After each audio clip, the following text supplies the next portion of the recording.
Merhaba arkadaşlar. Bugün size böğürtlen reçelinin yapılışını anlatacağım.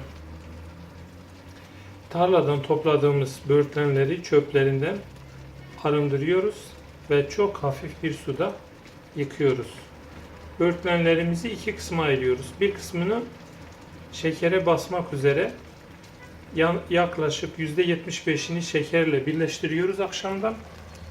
Bir kat şeker, bir kat böğürtlen olmak üzere onları sabaha kadar bekletiyoruz. %25'ini de kaynamadan bekletiyoruz. Peki bunun için yapıyoruz. Bütün böğürtlenlerimizi pişirdiğimizde böğürtlenlerimizin bir kısmı şekerli suyun içinde eriyor. Şekerli suyun içinde eriyince de reçelimizin tadı güzel olsa da görüntüsü pek güzel olmuyor. Onun için bir kısım böğürtlenlerimizi dışarıda bırakıyoruz. 25 dakikadan sonra reçelimizin içine atıyoruz. Yaklaşık 10 dakika birlikte piştikten sonra altını kapatıyoruz. Reçelimiz kaynamaya başladıktan sonra, bu şekilde kaynamaya başladıktan sonra yarım kaşık tereyağı koyuyoruz içine.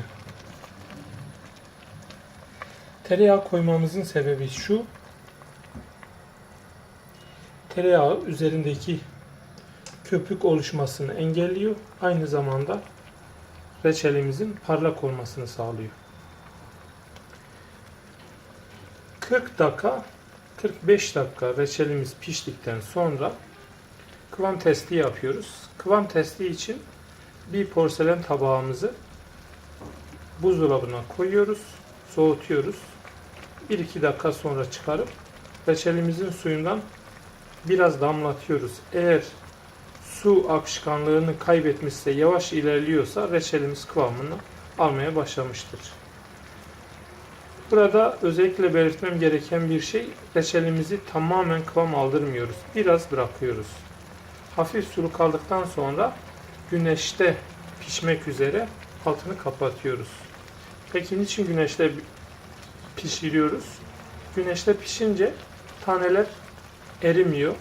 Reçel daha güzel görünüyor, parlak görünüyor ve istediğimiz kıvamı burada aldırabiliyoruz.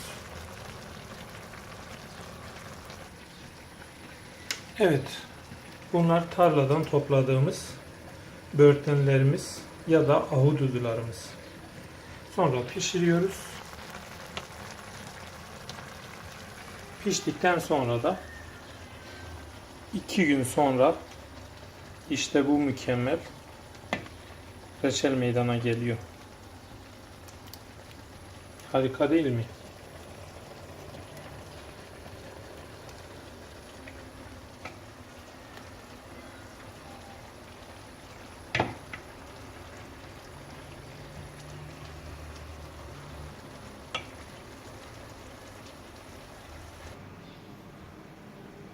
Tarladan sofraya.